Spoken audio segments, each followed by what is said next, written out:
అందరికీ హాయ్ అండి. ఉదయం మా బాబావారి పూజ చేసుకున్నాను. ఆ రోజు భోగి రోజే అండి.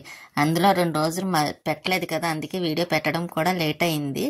ఇంకా అందువల్ల ఆ రోజు కూడా ఎక్కువ ఏమీ చేయలేదు కూడానండి. వీడియో కూడా నాకు ఎందుకో కొంచెం 2 రోజుల నుంచి హెల్త్ కూడా బాగాలేదన్నాను కదా, సింపుల్గా ఏదో పని చేసేసుకుంటున్నాను తప్ప ఇంకా పండగ పనులు అవి చేయాలి కదా అని, లేకపోతే చెయ్యాలని కూడా ఉండట్లేదు. ఇంకా బాబావారు పూజ చేసుకుంటాను కదా, అందులో ఆ పువ్వులు విజయవాడ నుంచి తీసుకొచ్చిన పువ్వులే అండి అవి. ఇంకా అందులో మూడు కలర్స్ పట్టుకొచ్చాను అక్కడి నుంచి. గులాబీలు అయితే ఉండవు కదా, మామూలుగా ఈ చేమంతులు అయితే ఉంటాయని మామూలుగా ఎల్లో, వైలెట్, వైట్ 3 కలర్స్ పట్టుకొచ్చాను. పూజ అయిపోయినగా స్వీట్ మంచి నిద్రలో ఉంది.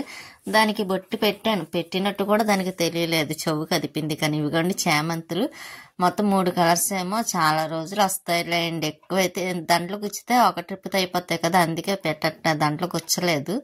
మామూలుగా ఇంకా అవి ఫ్రిడ్జ్లో పెట్టేసి బట్టలు అవి వాషింగ్ మిషన్లో వేసాను. ఇంకా మొత్తం అన్ని బట్టలు వేసేద్దాం కదా అని ఇంకా మనీ ప్లాంట్కి వాటర్ వేసి స్వీట్ పడుకొని లేవడం అయిపోయింది. మధ్యాహ్నం అయింది కదా, ఇంకా దొండకాయ టమాటా కర్రీ చేస్తున్నాను కూర. ఆ దొండకాయలు అందులో మేము దొండకాయ తక్కువేండి వండడం కూడాను. ఎప్పుడు ఇక్కడికి వచ్చాక ఇది 2సారి అనుకుంటా నేను చేయటము. దానికి ఎక్కువ ఇష్టం ఉండదు. అయినా ఒకసారి నాకు ఎక్కువగా ఏమి తినొద్దు అంటున్నారు కదా కూరగాయల్లో కూడాను, అందుకోసమని బంగాళదుంప తినకూడదు, టమాటా ఎక్కువ వేయకూడదు అన్నారు. కానీ టమాటా వేయడం అలవాటు కదా, అందుకే ఒకటే కట్ చేసాను కోద్దామని. ఇంకా దొండకాయ టమాటా ఇంకా అందులో మసాలా తక్కువ వేసి వండుదాం కదా అని నాకు కొంచెం ఫేస్ ఎలర్జీ వచ్చేస్తుందండి. ఏం తేడా వస్తుందో తెలియట్లేదు. కానీ ఇంకా అందుకోసం నాన్ వెజ్ తినొద్దు అంటున్నారని కొంచెం చాలా మట్టి తగ్గించాం. ఎక్కువ కూరగాయలే ఇంకా ఇలా దొండకాయ, దోసకాయ ఇలా తినవలసి వస్తుంది అన్నమాట. ఇంకా అందులోనే ఇంకా భోగి రోజు కాబట్టి అలాగే నాన్ వెజ్ తినాం కదా, మామూలు దొండకాయ టమాటా చేసేస్తున్నాను. రైస్ కూడా అయిపోయింది. ఇంకా స్వీట్కి కూడా అది కూడా అదే తింటదిలేండి. అది ఈ కూర తినడం కూడా తక్కువ, తెలియదు కూడా దానికి సరిగ్గాను. మామూలు ఏ కూరగాయైనా తింటది, కాకపోతే దొండకాయ దానికి తక్కువ కదండి. ఇది 2సారి అంటే అలవాటు లేదు కూడా. కానీ నేను ఏది పెట్టినా తింటదిలేండి. దానికి ఏది పెట్టినా నేను నా చేత పెడితే చాలు, దానికి తినేస్తుంది. కానీ మరీ కొత్తగా ఉన్న కూర అయితే తినదండి. నేను తినిపించినా తినదు, దానికి తెలియంది అయితే.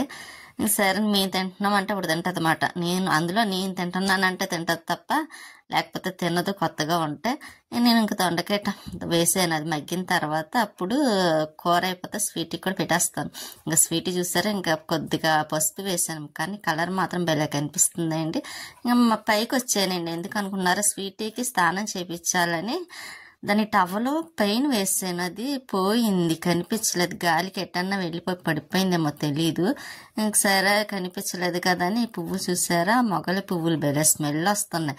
ఇంకా సాయంత్రం ఈవినింగ్ కొద్దాం కదా అని అనుకొని ఇంకా వచ్చి దానికి స్నానానికి సబ్బు అది తీస్తుంటే అది చూస్తుంది అండి. దానికి తెలిసిపోతుంది నేను కొంచెం దాన్ని స్నానం చేయించాలని ఏ ఫోన్లో చెప్పాను అనుకోండి, తనకి ఇంకా బెంగ వచ్చేస్తుంది అన్నమాట. స్నానం చేసింది, పైకి తీసుకొచ్చాను. ఎండలో కొంచెం ఉంటే చెల్లి అన్నది ఉండదు కదా అని. అందరూ దానికి తెలిసి స్నానం బాగానే చేయించుకుంటుందే అండి. కాకపోతే ఆ వాష్రూమ్ వరకు తీసుకువెళ్ళాలి కొంచెం బతిమలాడి. ఇంకా పైన టెర్రస్ మొత్తం కడిగేసి ఇలా ముగ్గులు పెట్టాను. పైనుంచి మెట్లన్నీ ముగ్గులు పెట్టుకొచ్చాను. ఇంకా నీట్గా ఉంటుంది కదండి. మళ్ళీ 1 మంత్ వరకు మెట్లు కడిగే పని లేదు, బయట కూడా కడిగి అలా ముగ్గు పెట్టాను. అందులో ఎక్కువగా పెట్టలేదండి, నాకు రాదు కూడా పెట్టడానికి. అవి వచ్చినవి ఏదో అలా గీతన ముగ్గులు లాంటివి పెట్టేస్తున్నాను. కానీ మరి పండగ పూట ముగ్గులు లేకపోతే ఎలాగని ఇక్కడ కరెంటు వైర్లు మాటండి, ఆ సంచితోనే పైన పెట్టించాలి. ఇంకా స్వీట్ పడుకొని చూస్తుంది. అది ఎలా పడుకొని చల్లగా ఉంది కదండి పాపం. ఇంకా నైటీలు అవి కుట్టేసాను. ఆయిషా గారు వచ్చి పట్టుకెళ్తారు, పట్టుకెళ్ళిపోయారు కుమారి గారి అనుకుంటా అవి. ఇంకెలా మొత్తం ఈ గదులన్నీ కడగడం మళ్ళీ పెట్టడం అయిపోయింది కదా. స్వీట్కి మళ్ళీ అన్నం పెట్టేస్తున్నాను. నేను ముందు రోజు కడిగేసాను గదులు అవన్నీ. కానీ మళ్ళీ గదిలో సార్ పెడుతున్నాను. అందులో వైట్ టైల్స్ కదండి, ఉత్తనే డాగులు పడిపోతున్నాయి, కాళ్ళు అడుగులు కట్టాను. అందుకే అస్తమాన్ని పెట్టవలసి వస్తుంది. స్వీట్కి దొండకాయ కూర కదా ఎలా చూస్తుంది చూసారా, ఇదేదో కూర వేసి పెట్టేస్తుంది అన్నట్టు చూస్తుంది. ఇంకా పని కూడా అయిపోయిందిలే అండి. ఇంకా లైట్ అది ఆఫ్ చేసేస్తున్నాను. వంటగది అంతా క్లీన్ అయిపోయింది కదా, మార్నింగ్కి పెద్ద పని ఏమో ఉండదు.